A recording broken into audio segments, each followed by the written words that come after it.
that intro.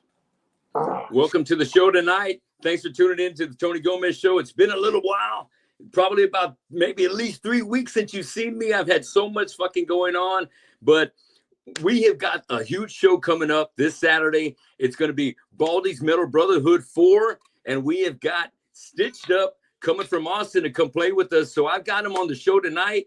Really excited to finally have him on the show. Me and Chris are old friends, and so it's good to finally get him on here, and let's talk some Stitched Up music for tonight and get ready for the show coming up on Saturday. Gentlemen, good to see y'all. Right there to my right, if we got McWarren, guitarist, Stitched Up, and right there on your right, Chris Rogers, right there, bassist and vocalist for Stitched Up. Sorry, guys, how you doing tonight? Sorry, we cut out completely. That's all good. It's all good, man. I appreciate it. She is recording. Set it up real good. Hell yeah. Well, he is the lead guitar player, so. All right, man. Let's get to It's all good. While I'm looking at Matt, let me talk to Matt real quick. Matt. Yeah. How was rehearsal tonight? Yeah, it looks like you got a show coming up this Friday as well as Saturday, right? Yes, sir. That's right. Hell yeah. Who else are you playing with over there? I believe it's the Crowbar, right? Yeah, Crowbar in Austin. We're playing with Tibetan Sky Burial and Gray Feather. Some local friends of ours. Killer. Are Yeah, they kind of, awesome. you guys are unique in your sound, man. So it's not like I can say they kind of fit in your genre because you got your own kind of thing. And I like how we go with devil sex music to melt your face off, man. I love it because I feel that kind of devil sex music feel into it. It's got that vibe. And it fucking kicks ass, bro. It fucking goes hard. And I can't wait to look forward to see you guys live, doing it live. It's going to be a killer show. Oh yeah, man. We're looking forward to it for sure, man. Corpus is always fun. Like every time we go out there, we have a blast, and definitely looking forward to seeing you, man. I think it's been a couple of years since I've seen you, so it'll definitely be good. Excellent, bro. Hell yeah. At least. So let me see. Coming up, we've got this Baldys Metal Brotherhood show, man. I'm glad that this year we were able to touch base and hook up, because I think last year we tried to get together as well, but things just didn't kind of work out due to scheduling. Yeah. So, it's kind of, I really appreciate your generosity, man. You guys are going to bring a lot to the show, and it's something that is really dear to my heart, man. My best friend, Baldy Ramirez, passed away going on 4 years already. And he was just a couple of years younger than me. And, I'll be 55 this year in September. So, do the math out there, guys. And I've been around a little while, but man, Baldy was just like the catalyst of our group, man. We always used to hang out at his pad after getting out of work. The party place was his house. We'd always go to shows together. He was like my best friend and biggest supporter of my band's integrity and Killamora through the 1990s and 2000s. And, we met our wives at the same restaurant that we were working at, had kids at the same time, became general managers of the same restaurant. So, man, he's a brother to me, and it's still hard for me to think about him not being around. And so I wanted to put this festival, this benefit together, because all the proceeds that we raise doing it are going to the CCISD guitar programs here in Corpus. So it's great to kind of keep the kids out of trouble and keep them shredding on the guitars. And I want to do it in Baldy's name to honor him and to always remember him and always have a reason to get together and just share this metal brotherhood that has always that we all held so dear to ourselves and within this community. And I just look forward to doing this. And it's already going to be the 4th year. We've helped out so much, and I can't wait to donate some more money this year and just put on a rocking show with my friends. It's going to be a great time. Hell yeah. I actually think I went to several of his parties back in the day, the Killamore after parties. Yes, bro. Those are some good ones, man. Hell yeah, man. Especially like over, I got to mention Billy's house, hanging out with Billy and Jeanette. Oh, man, he was always so cool to us afterwards. And And golly, those are some great years. The Killamore years were awesome. It was awesome playing with Static X a few times, going to Concrete Street, As I Lay Dying, Sounds Underground tour. Great times, bro. Just great times. I'd love to be able to experience some of that again. And that's why I'm still doing what I do. I'm still waiting for things the are going well. Still waiting. I want it. Things are going well with like my band War Cult. They'll be playing Saturdays. You get a chance to see us live. Annihilator with my friends from Alex from Houston and JD and Fernie, as well as Daniel down in the Valley. When we get together, it's always a great time. We put that album together in October, and man, I couldn't be more proud to be able to do something like that with these cats. Man, they really shred, and so it's good to have that kind of energy on stage and be able to be a part of something else that I was able to actually make a vinyl out of finally.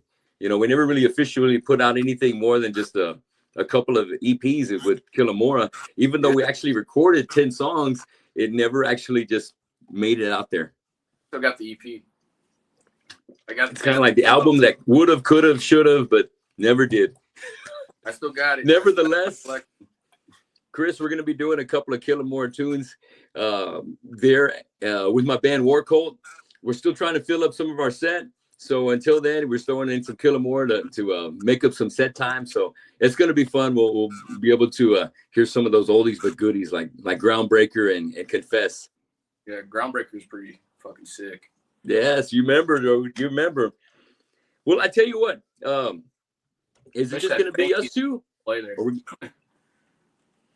Are we going to get mad in the mix? Yeah. My turn to hold the phone. We're trying to find a spot to set it so it doesn't disconnect. Yeah, we got like really bad reception out here. Hey, but it's badass that you're doing this for your homie, man. It always sucks to like lose a tight friend and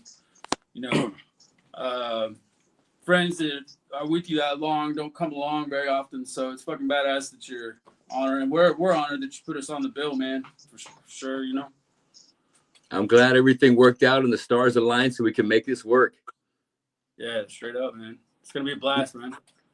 Well, let me ask you, Chris, what or who got you inspired, man, to want to start shredding and performing and getting your band started? Bass wise, I was always a singer.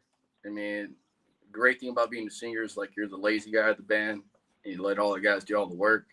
But then me and Matt started jamming, met him off of a Craigslist ad. Yeah, it's funny, a Craigslist ad. And yeah, I was homeless at the time. I went over there, had a cheap ass Target mic that was like $10. Went over there, tried out, used a piece of crap 15-watt amp. He's like, I can't hear what he's saying, but I'm pretty sure it's cool. And then like 6 months later, he could finally hear me in an actual PA system. And we went through a couple drummers, and our original drummer, Alan, who passed away several years ago back, Matt couldn't make one rehearsal one time, and I forgot what was the reason. I think he got arrested. No, oh man, that was before I quit drinking and I was shit house. Yeah, we used to always get fucked up, and now me and him are sober. We're not all right, straight edge, but we stay out of trouble. Our lives are better. But yeah, that is right. Hell yeah. Our drummer Alan, he was like, I was fucking around on bass, and he's like, man, just play the bass and sing. I don't want to get along with another asshole. And that's what started me playing off on bass. So, and after that, just been playing ever since, and we just got that flow of just having a trio and shit like that. So yeah, influence wise, I guess mostly guitar players, if anything, but even then, Sean from the bass player from White Zombie, Les Claypool. Yeah. I would say Cliff Burns to a certain degree. Cool. But just that loud slap of the bass like Rex Brown and shit like that. Yes. That is killer. So is there somebody that's out there on the circuit now that you look up to that's doing the same as you? Bass guitar? Yeah, bass and singing at the same time? Yeah. And Matt does vocals and sings as well. He's saying that, is there anybody out there in the circuit right now that you look up to that sings and plays bass at the same time? Oh, definitely Macedon. Yeah, Troy Sanders, Macedon. Yes, dude. That's what I feel the same way, bro. You know, you got that presence and your stance and the way you deliver. There's a lot of that going on. Your own style, but I see some of that. And I guess maybe it's kind of the bass player kind of thing. You know, it's the way you have to rock your instrument. But I mean, I definitely see that that style that bleeds into what you do, man. But whether he gets it from you or you get it from him, it feels the same way, man. It's the right shit. Also, I mean, like Max Cavalera from, you know. Oh, yeah, dude. I mean, we're very influenced by Max. I mean, vocally, I mean, I've always been, when it comes to vocals, Max Cavalera, Corey Taylor, Burn Seabell from Fear Factory, Yes. Jonathan Davis, I mean, some Chad Gray and Wayne Static from Static X, and then like more classical, like David Bowie. Weird stuff like that. You know, I drive Matt pretty crazy with music choices. He's like, "Oh, you're gonna put on ICP? All right." I want to hear ICP. I love ICP. We all listen to different styles and stuff. Like he's like, yes, bro. Yeah. You know, sometimes you just feel like going chicken hunting. Hell yeah. Yes. Yeah, man. I got some ICP in the catalog too, man. Fuck yeah. I got a little gigolo in me. See Juggalos over there in Corpus, man. Yeah, that's right. Fuck yeah. Well, let me ask you the same question, Matt. You know, who or what inspired you to start performing and you know, want to start jamming and shredding? Well, when I was a kid, it was like Hendrix and Zeppelin, you know, The Doors, Black Sabbath, shit like that, Van Halen. My brother played guitar. He's several years older than me. So he was, you know, he's like 13 years older than me. So when I was a little kid, he'd have like a Marshall stack in the house. Whoa. Crazy. Fucking, you know, playing Van Halen, playing Zeppelin, playing all this shit. So I kind of grew up around it. And when I got a little older, I don't know. It was just, I guess, it was calling to me. And so, like, I took whatever little money that I had like $500 saved up from doing whatever, birthdays or whatever. And got my dad to take me down to Ray Hennig's in Austin when it was still around, and I bought like a little Fender with an amp combo deal. I started playing. Yeah. After that, like, you know, I found out about metal. You know, I started listening to like Metallica and Pantera and Sepultura in the early days, and you know, it just progressed on. And I don't know, man. I just love the energy. I like the fact that you can move people and make people feel something with something that's pure like music. You know, it's not like something toxic, man. It's something beautiful. So the energy of it and just it's just powerful, man. I love it, man. I love doing it. So you know, I listen to a lot of different shit now. I mean, I listen to some rap, I listen to a lot of metal, a lot of old shit, you know, like classic rock shit. But yeah, you know, I try to blend all my little influences or whatever into, you know, I mean, you can't help it. It's gonna bleed into what you do. So, you know, I know exactly what you mean, man. Is there anybody out there that's out on the circuit right now that you look up to that's been kicking ass? Yeah, I mean, there's too many really to name, but I mean, okay. You know, I mean, like Meshuggah, they've been around for freaking ever. Oh yes. They're just amazing, you know. And then like Lamb of God and Mastodon and right. Gojira, yeah. I mean, hell yes, bro. Like that he's got so many damn projects, and every one of them he just brings it, you know, on stage every time, and his vocals are so fucking killer. His lyrics are tight, you know. I mean, there's a lot of people, man. You know, a lot of them. I can't even name them all. Hell yeah. I feel where you're coming from. A big shout out to Max Cavalera, man. I'm sure you guys know Metal Mike De Leon, right? Oh yeah. Yeah, dude. Fucking, he's getting ready to go on tour. I think their tour starts maybe tomorrow or something, and he's gonna be guitar teching for Cavalera as they're gonna be doing the whole Chaos AD run with Fear Factory. Oh shit! And like you said, all the different things, whether it's Soulfly, whether it's his past with Sepultura, goddamn the project he has with Troy, Go Ahead and Die, Nail Bomb, Cavalera Conspiracy. Shit, he's a monster. Killer Be Killed, you know. Oh yeah. Yeah, man. Much props, man. I hope to see him there in Houston. I know they're playing Houston and Austin, but I think I'm gonna go see him in Houston October 11th. So looking forward to that. It's gonna be a birthday present for me, so can't wait, man. But old school Sepultura, man, those Chaos AD, Arise, wow, dude, game changers, right? Yeah, man. I mean, one of the sickest shows I ever saw was them at South Park Meadows before they turned it into a parking lot, and they were touring Roots. The Roots album, I think it was with the Ozfest. It was the most insane pit I've ever been in, I've ever seen in my life. That's when I really like fell in love with them, you know? Yes, man. Oh shit. I love South Park Meadows. That's why I saw Metallica, Candlebox, Suicidal, and Fight. That was a fucking killer show. That was great. No matter, because it's just that big hill, so you can get a good view. Insane fucking pit that night. That was a good one. Thanks for bringing that up. Yeah, man. They had some great venues in Austin that are gone now, and that was one of the ones when I was a kid. You know, I saw them and Van Halen. I saw Rage Against the Machine there. So many like good bands play there. Yes. Fuck, man. Those are two right off the bat that I wish I've had a chance to see, but I haven't. Out of the whole fucking the smorgasbord of bands that I've been able to see, I didn't see Van Halen. I haven't seen AC/DC, and I haven't seen Rage. Fuck. Yeah. Yeah. Well, you know, it was Van Hagar. It wasn't Van Halen. So okay. It's right. That's cool. I'm a big Hagar fan. So it depends on what side of the spectrum you're on. You know what I mean? There's a band in there, and it was free. It was a free show for me anyway. I got it for free, so it was killer. Hell yeah. Yeah. You did some things. Well, let's turn the camera back to Chris. And Chris, tell me about your background, man. What was the first band you got in, and how did Stitched Up get started? Well, let's see, middle school would be this one band, like with a couple of my cousins.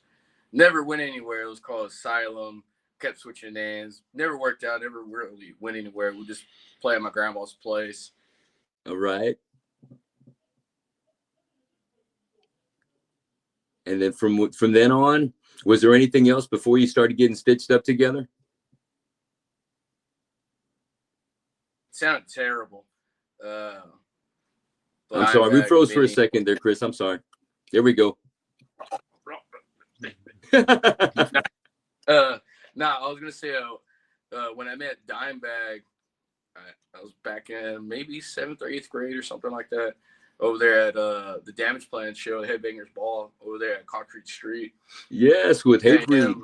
Yeah, dude, and that show was pretty fucking amazing. And yeah, met him, and he was really fucking cool. Yeah. I was like, man, I want to do what that guy's doing, just playing fucking music, make people happy. And ever since then, I've been playing music. But I had my band after that, had Leviathan or Leviathan. I always tell people that. People were like, why? It doesn't matter. Like, no, it's like tomato. I want to be tomato. But yeah, had that going for a little bit. All right. And of course, we played a lot of shows with Killamora. Like, you gave us a lot of opportunities. A lot of people don't give you personally and Corpus a lot of respect and love that I feel like y'all should get. And just you as a human being, you know, like support. Dude, thanks for saying that. I appreciate that. Like, I mean, we're just a bunch of nobodies, and you're like y'all want to play with us? And sure. And you know, and that was awesome. I do that today, bro. It's just what you got to do, man. When high tide rises, all ships rise. So let's have some fun together. Everybody needs a chance, and from then on, everything just kind of if you want it, you keep on getting it. Yeah, and I mean, after that, playing with y'all, like I carried that spirit along, you know, and brought it everywhere I went, you know. Just hell yeah. Back. I was still a little shit back then, though. I will admit that. I was a little asshole. But, you know, you grow up, you learn. Back then? I mean, I said, hey, you think I'm not that much of an asshole? I only do it to look cool. To divert everybody else's asshole attention. Nah, we've been with each other for, well, I want to say with this lineup, maybe 7 years. 2018. It's like 7 years. Nice. Now. 7 years, yeah. But yeah, I'm including Rom on board, and I think maybe longer than that. I mean, right now we got 2 albums out. I think we released the first one in 2018, maybe. Yeah. And then the second one 2022. Yeah. And the third one we're hoping to release next year, sometime mid-year or so, which we got mostly recorded. We got 3 songs out right now. We'll probably have another one out later this year, or maybe early next year. But very cool. And that one's going to be titled. I did a little research, so we're looking at Secret of the Serpent's Eye. You weren't supposed to tell anybody that secret. You put it out there. I forgot about that. Yep. And you put it out when you were working on Tongue of Lazarus. Oh yeah. We got Hey, I like that. That's a killer title, bro. Secret of the Serpent's Eye. Fuck yes. I got the idea from let's just say I took the idea of a huge influence of Mandy, or like Mandy had a huge influence the movie, Nicolas Cage. There's a book called Secret of the Serpent's Eye, or Seekers of the Serpent's Eye. I was like, that's a cool fucking name. Yeah. Album. And so I took that. Oh, cool. I even used a lot of influence from that film. You froze just a second. Let's see when you come back real quick. All right, man. I tell you, Nicolas Cage, even in his own album, Jupiter Jazz and Super. There you go. You're back on. Sorry, we dropped. There's a space rocket somewhere. We got, with Austin, you got Tesla nearby where we're at, somewhat, probably like 20 miles, but still. But yeah, the new album's gonna be pretty smashing. I mean, bunch of monster shit. I was like, I want to write a monster shit album. Yes, dude, that sounds killer. Hell yeah. But yeah, Tongue of Lazarus. I mean, just about infectious diseases and shit like that. Elephant Man. That's gonna be killer. I can't wait to hear some of that, dude. It's gonna be killer. Let me also ask you, where do you grab your inspiration from, man, to write your lyrics and to come up with your tunes? Definitely movies, anime, math, Rom. I look at them, I'm like, you know what? I want to write a song called Goat Fucker, and then write a song called Goat Fucker. Right, you're like, you did. That's right. Hell yes. Yeah, that was on the other album. It's heavy, man. Like, Goat Fucker is a fucking heavy ass song. Well, it was gonna be called God Fucker, and then Matt was like, "That's fucking, that's really stupid." And I was like, "Okay, it kind of is." Like, you just call it Goat Fucker, and then Ron like sealed it. He's like, "Yes, the song is Goat Fucker." And then Matt got mad because he's like, "How am I gonna explain that to my family? I have a song about fucking a goat." It's not literally about fucking a goat, but I mean, teach their own. Oh, dude, I get it. When I have family too, I'm thinking about some of the titles. Like, oh, just wait till they get a load of this one. My mom's probably gonna see this, and she's like, I saw that podcast. Why are you talking about goats like that? Goats are wonderful animals. Even my chick, she'll probably see it and be like, I don't approve about the goats. But yeah, I mean, the songs, I mean, definitely movies and shit. I mean, there's life experiences and all that. I mean, I get movies put their own twist on it. One song can mean 20 different angles of, how it feels. It changes every day. I mean, some days it could be about a petting zoo. Other days it could be about, religious craziness stuff. Yeah. Or it could be about a bowl of salad,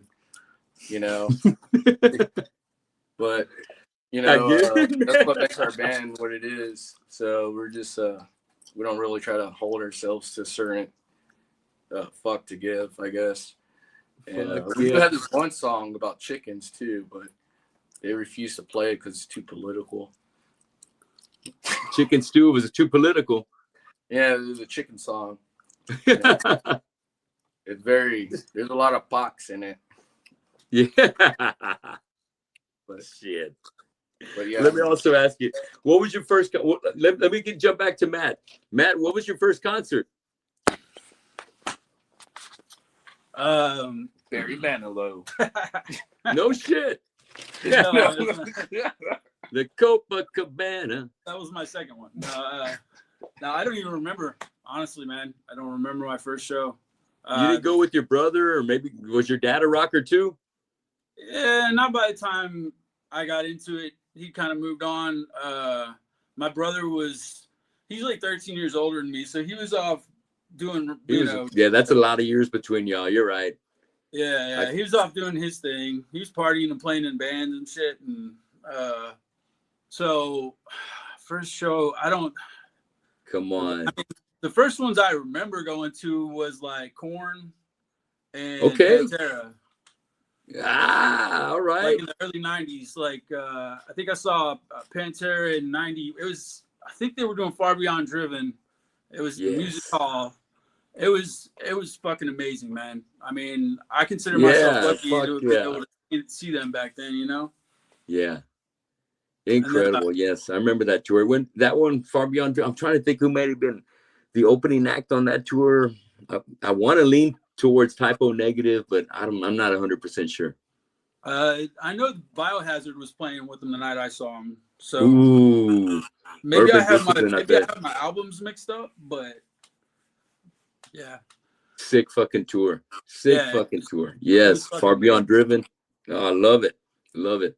All right. Well, Chris, what was your first concert? Honestly, if I could really, really, really remember. Yeah. Perry, right? No, she wasn't around back then. She was still an egg. It was probably,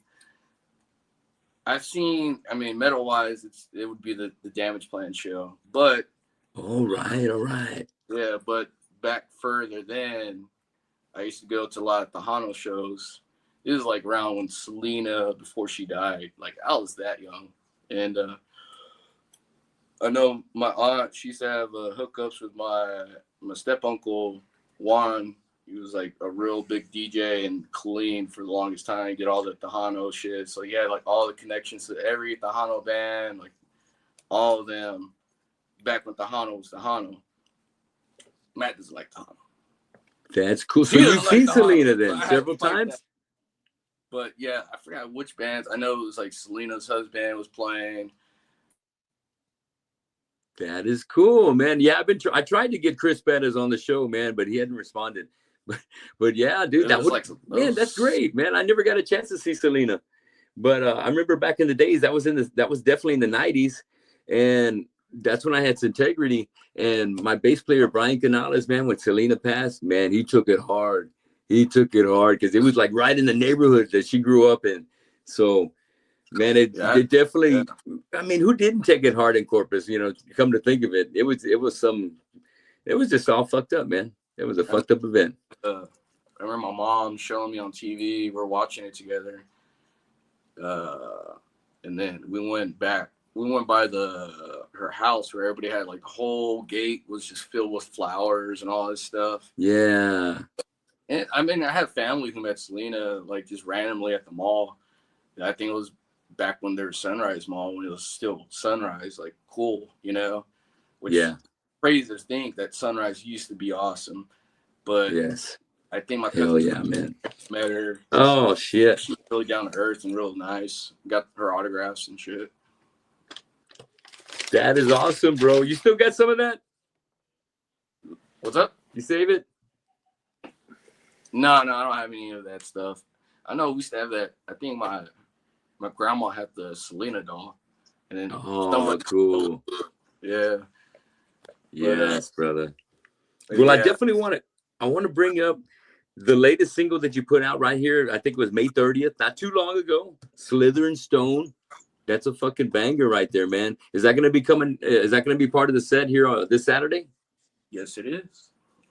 Yes. All right. And were you rehearsing the set for it just tonight? Yeah. Yes. All right. Hell yeah. And speaking of, like we were just talking earlier with Matt, you guys are doing a double header this weekend. You got Friday night there in Austin, then Saturday in Corpus, right? Yes, sir. Fun weekend of rocking, dude. That's badass. Hell yeah. Well, I wanted to definitely bring up, I love the way you described your music off of Spotify, man. Devil sex music, man. Devil sex music. I like that a lot because it does bring those kind of, when I hear it, it's definitely devilish, and you just, it's got a good kind of sex vibe to it, dude. So it all feels great to me when I hear it, but it's also fucking heavy. And I like the way you're able to contrast from your heavy voice to your clean voice, you know, just back and forth, and you deliver fucking strong, bro. Great fucking job. I love the vocals. I can't wait to hear you throw it down on Saturday. It's going to be really cool. Yeah, I mean, vocally, I mean, I still have other ranges to fuck with. Like, I think once we're done wrapping up this album, like, I have an idea of where I want to go vocally with the next albums and stuff. And the way we usually write our albums is I pester Matt for, like, 5 months to write a certain song. And then he eventually will write something cool. And then he's like, stop asking me. I'm like, play it like really heavy and then really fast and like this and like that. And then we have a weird way of doing. Matt will bring riffs to the room, and we all just teamwork with the ideas. And then Rom definitely helps coordinate everything together.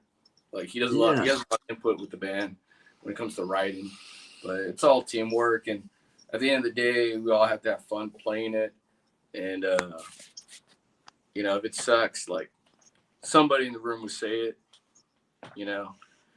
Yes. How long you been wearing a mask on stage? But, yeah, it's fun. It looks like when I was looking at some of the videos, you're wearing a mask when you're jamming, right? Oh, yeah, I do that during witch season. So, like, if it's fall time, around Halloween, or if we're playing our friend Mitch's, he does a magazine called Gore horror magazine, really dope, and he does really kick-ass events in Austin as well as Vegas and San Antonio. He'll have we'll play, and I'll dress up in my Nosferatu mask and all that I make, and then for those events like horror events, or I do it for like when it's like October, fall time season. And then yes, bro, that looks sick. Yeah, I don't tell anybody. Great effect on stage. I love that. But yeah, it's what's it called? Yeah, his shows are pretty fun too. I mean, there's a lot of badass. I think right now in Texas, there's like a really good resurgence of metal and all things music wise, like from hip hop to punk, especially a lot of punk, different types of metal and shit like that. But yes, man, fucking Texas has it all.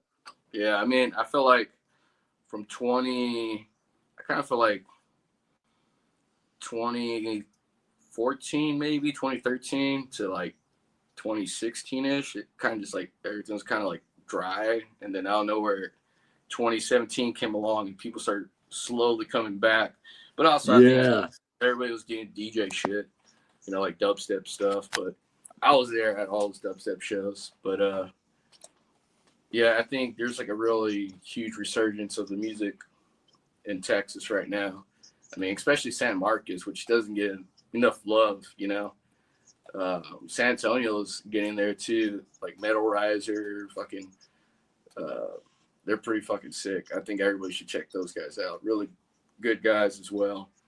I mean, our homies in Cerebral Desecration, they're pretty fucking dope from San Marcos.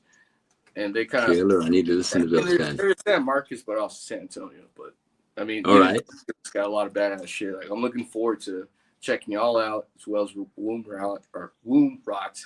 Now saying it out loud, I'm like, man, that's a tongue twister. They're pretty fucking sick. Yes, man. They're coming on after you guys, and God bless. They are fucking. They do a cover they just dropped from Hatebreed, from their song "Before Dishonor." Yeah.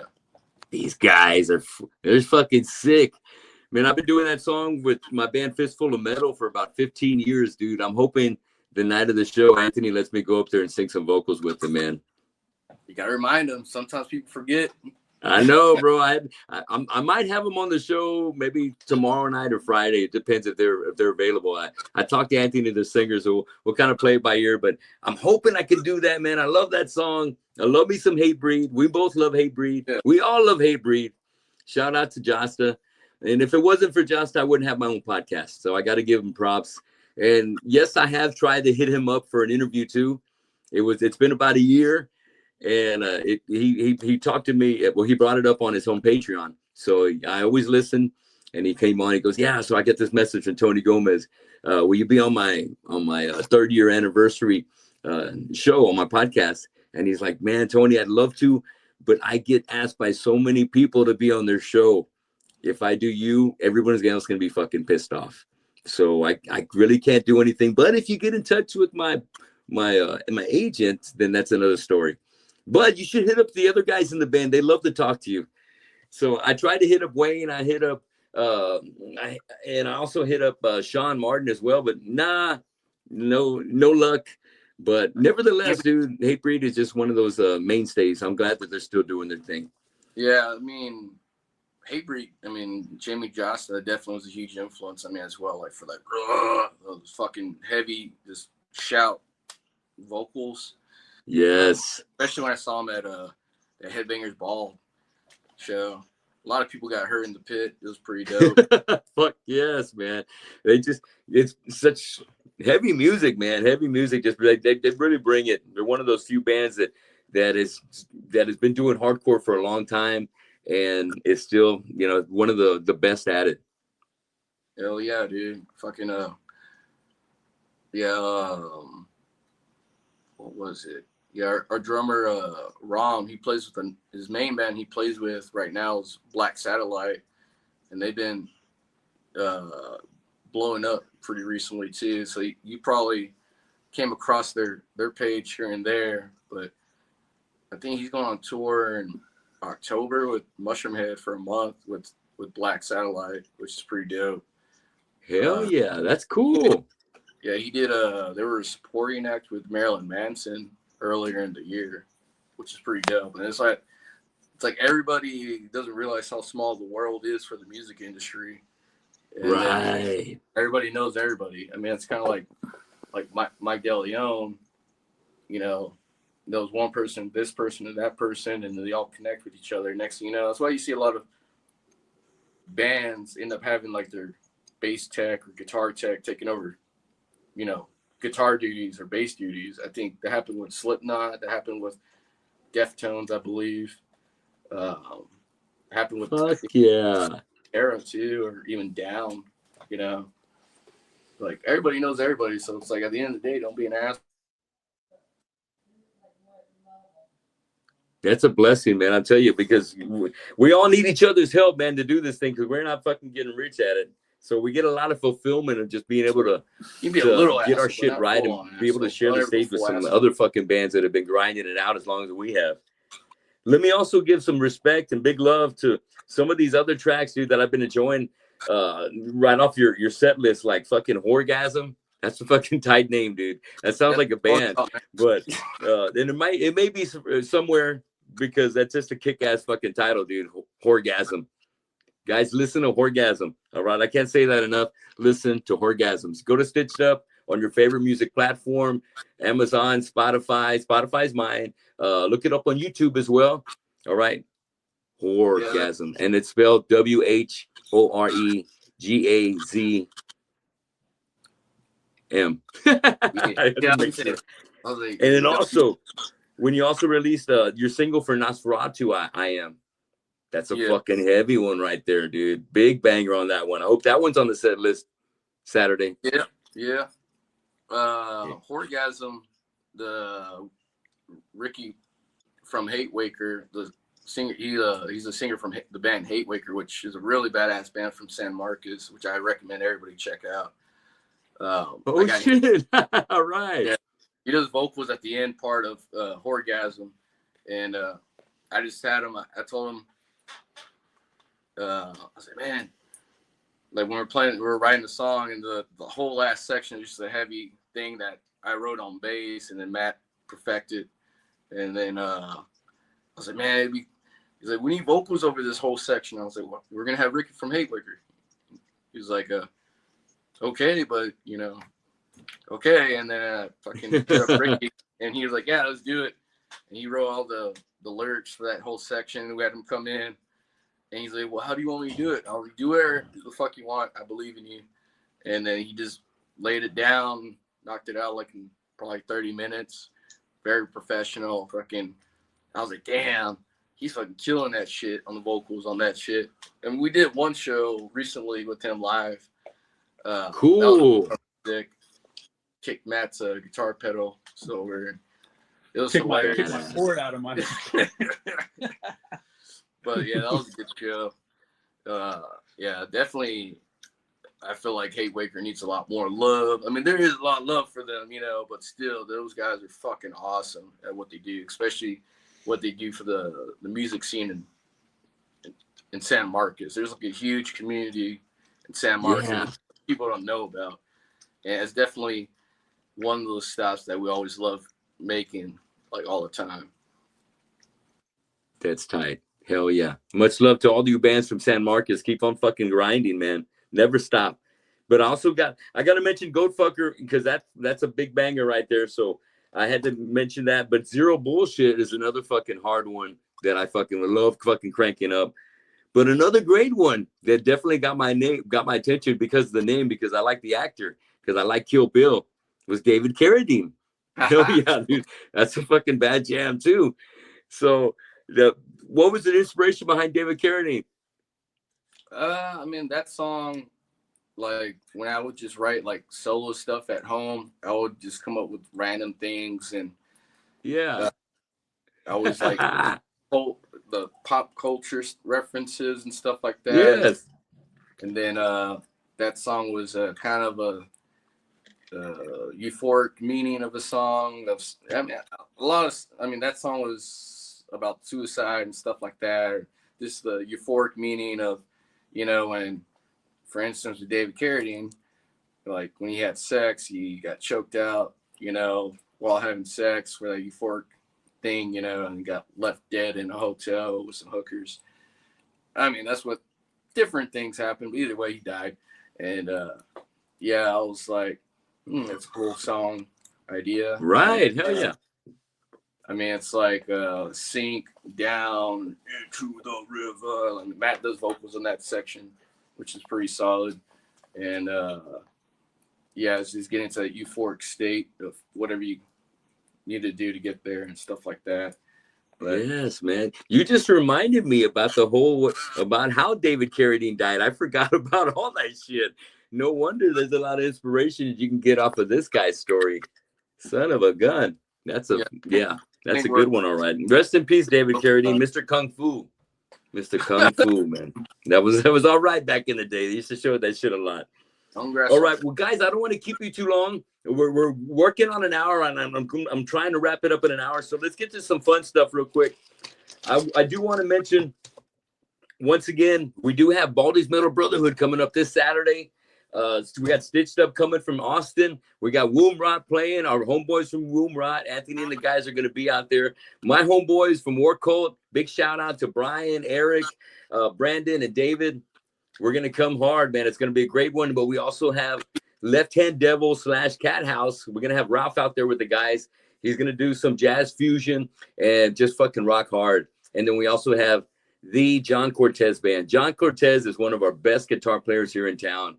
Great blues rock. Man, we got a little bit of everything going on that night, man. And the stakes just keep on, getting higher. And, the placement for you guys is always tough whenever I'm putting a show together. And so, when I thought about where I'm putting everybody, I had to kind of almost in a way, kind of keep the levels of heaviness building up as the night goes, as far as, because my mom might be there. So I want her to stay as long as possible. So, you know where I'm coming from. So, So I would love to put Stitched Up at last headlining, and you know, and my guys are telling me they're going to headline. I said, well, I've always felt like this, Chris. Whenever bands come from out of town, I like to put them before my band because I feel like, you know, I'll bring in some people that are going to come and see me perform in my band, and I don't want to ever play before and then people leave, you know. And I never thought that was cool, so I always want to make sure that sometimes the headlining spot isn't always a great spot, because you're actually playing at the end, and sometimes the best spot's going to be like right there in the middle. And I always like to do that for any out of town bands that I get to come into town, because I want to make sure that they get really the prime bit of the crowd, so that way the show's worthwhile. So hopefully it's going to be great. We've had good turnouts over the years, so I know this year is going to be another good one. And House of Rock is one of the best, if not the best venue here in Corpus. Great place to always work with Casey and Stan and the staff there at House of Rock. It's always a fucking fantastic time. A lot of professionalism, but especially a hard rocking time. I do got to tell everybody, it's show's going to be starting at 6:30. This year I invited the CCISD guitar programs from King High School. I got Bradley Peterson bringing his guys out there. We're going to have a 16 to 17 piece guitar ensemble from King High School, man. They're putting together a piece from Crazy Train, and they got some other hits, man. So it's going to be really fun. I can't wait till they bring their magic. Then I'm also got Joseph Davila and his team from his guitar players from Veterans Memorial High School. So thank you, Joseph, and thank you, Brad, for bringing your players. It's going to be really cool. They're going to be playing between 6:30 and 7:30. And then we got John Cortez coming right after that. John's got another gig later on that night. These guys are you know, always hitting the bar circuits in town. So we got John playing. We got Cat House and Left Hand Devil. And he's actually playing in someplace else afterwards. So hopefully we're not losing anybody that's going to go play over there. But we'll get them to come watch them over here at the House of Rock first. And then we've got all the way from Austin, Stitched Up is going to be kicking ass. You guys have played here so many times, man. I know we're gonna have a great turnout, showing some love for you all. After y'all, we have Woomrod coming out. Woomrod just got signed. They've got also another guitar player, Alex Virial, who also plays with Tild, and also I'm trying to think. He's got another band that's fucking super sick. Leah Met. Alex, you can kill me later, but tell me what, if you're on here, let me know what that band's called. Super sick. But last but not least, you know, my guys in War Cold, we've been looking forward to playing. It's been a long time since the last time we jammed, and this is a special night for us. So I'm glad that the guys are coming together. So, like I said, $10 at the door, and that money's going to be going to the CCISD guitar programs. Thanks for joining us. Again, thank you, Matt and Chris, for bringing the Stitched Up team over there, and Rob Gobb is going to be there kicking ass with us. So before I let you go, we're going to do my last closing segment, which is Draw the Line. So I'm going to give you, I've got some comparisons, some bands and any individuals, no individuals today, but we're going to compare some bands and say they're playing in Austin tonight, and you can only be in one venue. You know who you're going to see, either this one or that one. We're going to start with you, Matt. Tell me, who would you go see if tonight you had a choice between Iron Maiden and Judas Priest? Go see Maiden, man. Maiden, all right. Before I put my 2 cents in, Chris, how do you feel about that? Iron Maiden or Judas Priest, Chris? I haven't seen Judas Priest. We're going to be doing this for a second. I haven't seen Judas Priest. It sucks that Rob doesn't have the same vocals. I've seen Iron Maiden in a nosebleed seat in San Antonio. Yes. Play the Trooper or Run to the Hills, and I've never seen the most silent crowd after a show like that. No way. They didn't play the Trooper. Everybody, some guy got up. He's like, they didn't play the fucking Trooper, and they just walked out. That was just like, oh, get the fuck out of here. Every time I've seen Maiden, everybody's singing every song. Exactly. And I think that was the only time they've ever did that. And then, I mean, definitely, I mean, it's a hard one. I mean, I would love to see Iron Maiden again, better seats. But, I mean, Judas Priest, I mean, if it was, I think another way to look at it is like it would have been awesome to see Judas Priest when they were at their peak. I mean, they're still a huge draw and all that shit, but like Judas Priest when Rob Halford was, I mean, he's still there, you know. Nobody can do those vocals for that long unless, you know, there's a singer Iron Maiden, but whatever. I mean that dude, even nowadays, is amazing. But shit, I don't know. Probably Iron Maiden, to be honest. At the end of the day. All right. And I'm with both of you guys. I've always been a hardcore Iron Maiden fan, because I got drawn in, especially. I think the first time I heard it was Killers. And then from then on, you know, I just dove deep into the catalog, Made in Japan, of course, the first one, and then was waiting for Number of the Beast to come out, and the rest is history.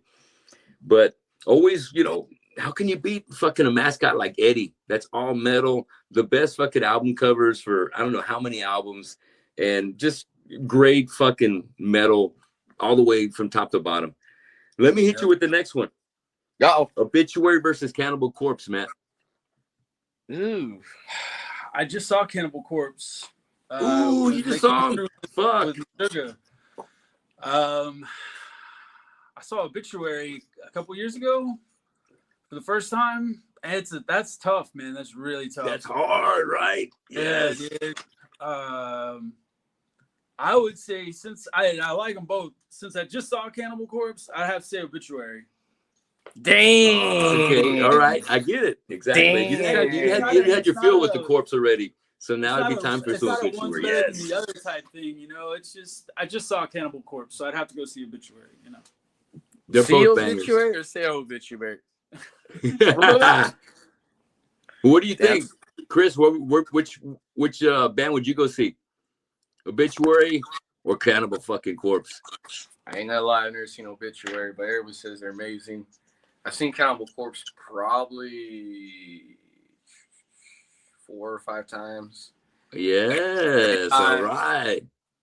Every time it's sweaty, especially that one time they played at House of Rock. It was just like, I was like, man, they shouldn't be playing at House of Rock. This is way too small and sweaty. Right. No shit. It was just like this, and I think Skeleton Witch was there too. But that was a fun show, Cannibal Corpse. And I remember that one, dude. That was sick.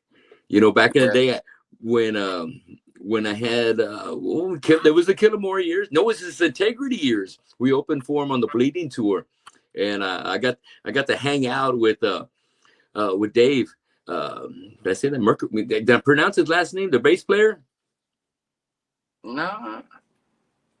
Or was Alex? Alex Webster, I think. Yeah, dude, Alex. Well, I hung out with Alex, and he was telling us about them being on the Ace Ventura movie, and how, you know, Jim Carrey hit him up out of the blue, said, man, would you like to be in the movie? I'm a big fan of the band. And, you know, sure enough, they had that badass fucking live scene of Jim Carrey jumping up on stage and going in the mosh pit during a Cannibal Corpse set with them playing Hammer Smash Face. That's it was fucking intense, dude. It was great. But before then, I actually got to hang out with Chris Barnes when they came on Tomb of the Mutilated, and they played at I want to say the Flamingo over there, right by La Hermana, right off of Everhart. Excuse me, bullshit. Right off of Ayers and close to between like Horn and what else? Maybe Port Ayers. But yeah, dude, good man. Chris Barnes is cool, man. He had protection already back then. He had a bodyguard back then that was just kind of hanging out while he was signing shit and hanging out with us. And let's move to the next one, Matt. No, let's stick with you, Chris. Camera's on you. All right. Oh, who are you gonna go with? If you gotta see Slipknot or Guar? Shit. With Dave Brokey? Dave Brokey, rest in peace, Dave Brokey. Yes.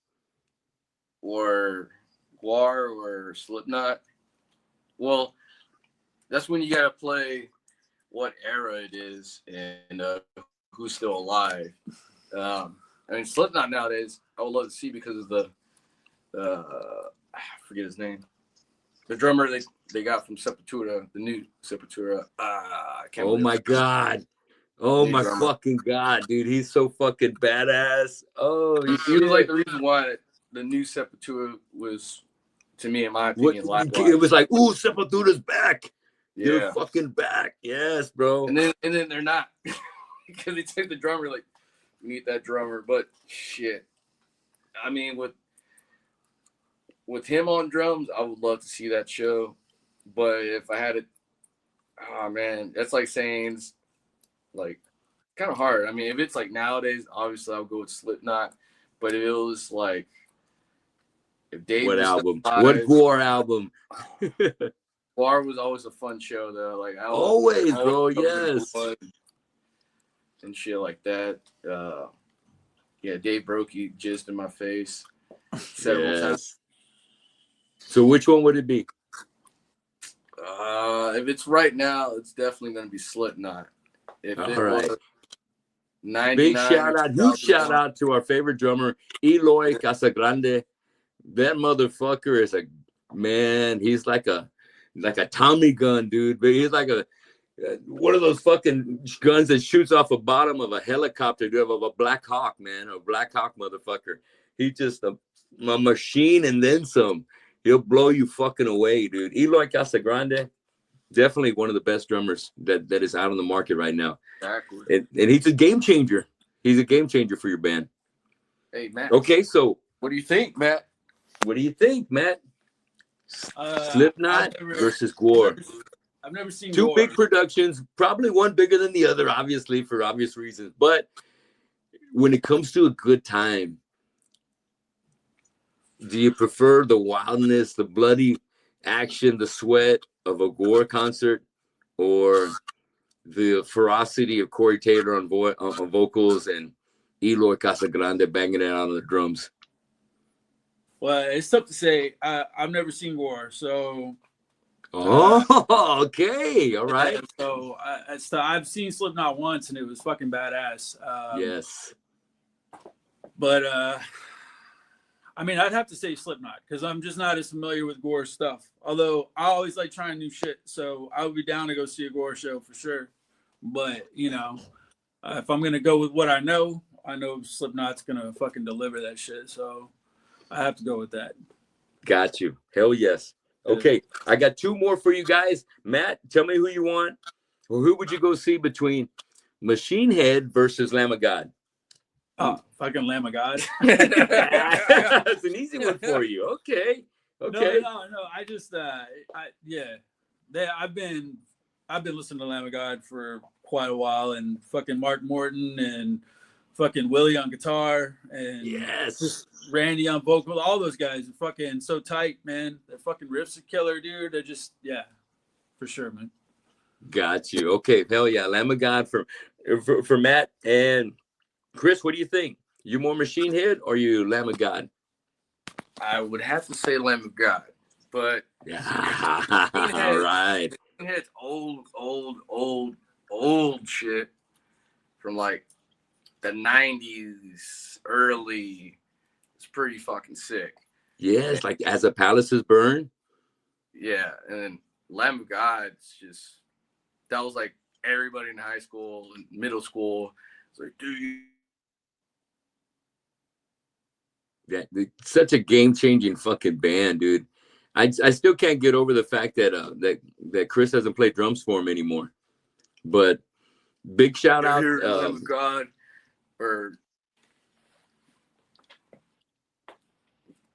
but definitely American Gospels. Oh yeah, I know, right? That's the first time I had a chance to hear from him, and it was funny because somebody had told me, they're like, dude, you sound.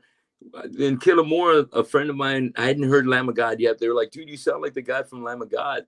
And I was like, okay, cool. I need to listen to those guys. And I heard them on Pure American Gospel. I was like, whoa, that's cool. Nice compliment. Oh, man. Brutal coming hard on that. First time I got to see him, I think it was like maybe Old School Headbangers Ball. Shit. I'm trying to, what's the name of the fucking big hit that they drop off of that one? It might have been Ruin or something like that. Yeah. No, I don't know. I think Ruin was from Palaces Burn. Man, but it's got such a killer fucking breakdown. Which one? The oldest hit was Black Label. Black Label, that's the one. You nailed it, She never brother. got Hell to yes. All right, okay. Black So we Label got some Live? dedicated No. Lamb of God fans there, and you know what? Much appreciate. I love Lamb of God, and I always will. I got one of the banners flying high behind me, and like you said, Randy and the guys, they just they kill it, bro. They always kill it, and they're gonna be the new. They'll be the new guys after Metallica and Pantera, you know, call it quits. It'll be fucking Lamb of God. They're gonna be that new Metallica that tours everywhere and playing arenas. So much props to them. They've been earning their keep for years now, bro. And it's so funny how now they've already been in the game, nearly 3 decades. 3 fucking decades. Wild, man. Go It's Tierra. wild, right? Time goes by so fast on us, bro. You know, we've seen it happen. Shit. I got one more for you.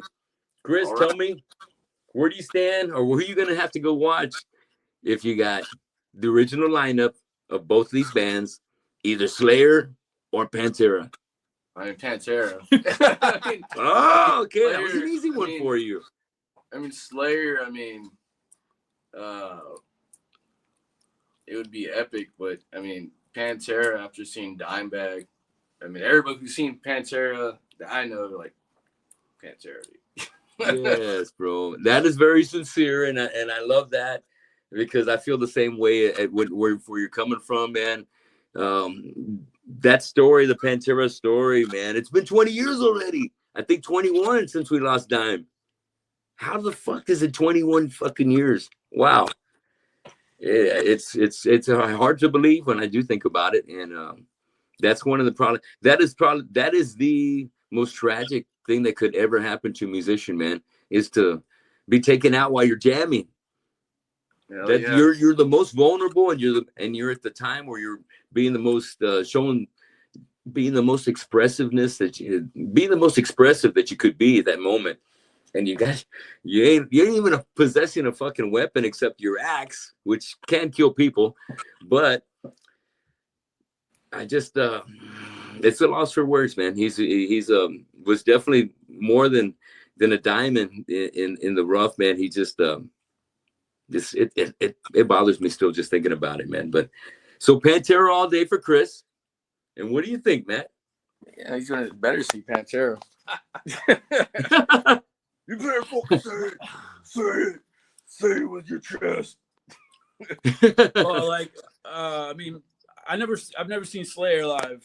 I love Slayer, but Pantera was just such a big influence. Like, I was in high school when I found out about him, and like I said earlier, I got to see him in like '96 or '97, whatever it was.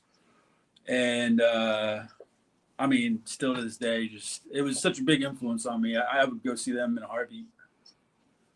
Love it. Hell yeah. You got to get back. It's like a drug. It's like, oh man, they were so fucking good. I kill to get back in there. Kill to have those guys back together. Yeah, I mean, just original lineup. I mean, if we could get Dime back, which would be fucking, in a dream or whatever. But yeah, fuck yeah. Hey. Yo. Yeah, I was gonna say, plus there's a lot more hotter chicks at Pantera shows. And watching those old school Pantera home videos never get old, bro. No one did it like they did. So fucking cool, man. Well, guys, I've had a great time, man. Catching up with you guys and digging a little deep into some of our favorite bands and going into the Stitched Up catalog. Man, it's been an awesome time talking with you, Matt and Chris. I'm looking forward to meeting you both in person over here Saturday at the House of Rock. I already set you a set time and stuff, so we're good on that. Yeah. But really looking forward to it. Thank you once again for sharing your talent, your generosity this coming Saturday with us over at Baldys Metal Brotherhood over at the House of Rock. And guys out there, make sure you go into your favorite music platform. Give Stitched Up a follow, give them a like, give them a rating, go to the YouTube channel at Stitched Up and subscribe. Check out their new stuff's going to be coming out here pretty soon. All right. Seekers of the Serpent's Eye. It's going to be killer. All right. Tongue of the Lazarus. It's going to be one of the bangers off of there. And you need to come catch their set this Saturday. They're going to be throwing out their new one. I want to say Slither and Stone is going to be getting banged out. And also, if we're lucky, we might just get your favorite of mine, Goat Fucker. All right. So you got to be there to know for sure. All right. So be there at the House of Rock this Saturday. Show starts at 6:30. We got CCISD guitar ensembles from King High School, Veterans Memorial, John Cortez Band, Left Hand Devil / Cat House. We got Stitched Up, yours truly, right here in the house. The boys are here. And Woomrod, War Cult, Baldys Metal Brotherhood number 4. Thanks to everybody at the House of Rock and Casey and Stan getting this together. To everybody that's watching tonight, thanks for watching us here on your YouTube channel or on Facebook Live. Give me a subscribe if you haven't. And make sure you're at the show this weekend at see Stitched Up. They're going to be fucking banging it out. Go by. You're going to have some merch, some goodies? Oh, yeah. Yes. Go by, grab yourself a shirt, get some merch, say hi to the guys. But I want to see you this Saturday. Thanks for tuning in tonight. Let me say hi to Vanessa. Thanks for chiming in. I know it was a sad day at Zeros when Dime Dag. It's like everybody's uncle died that night. I hear you. I definitely hear you. And who else are we getting here? We also had Alex and Pierre Garza. Guys, thanks for tuning in again. Make sure you are going to the Facebook of Stitched Up and checking them out. Follow them. And if you're going to be in Austin, all you Austinites, friends of mine, make sure you check them out at the Crowbar this Friday night. They're going to be playing. And who's also going to join you, Chris? Broken Glass Dissection. They're from San Angelo. And then Tibetan Sky Barrel from Austin. And then Gray Feather from Austin. And then us, Stitched. Yes. Going to be a stacked lineup. Crowbar, Austin, Friday night. And then Corpus Christi, House of Rock, Stitched Up is in town. Thanks a lot for watching the Tony Gomez Show. Chris, thank you so much, man. I'm honored.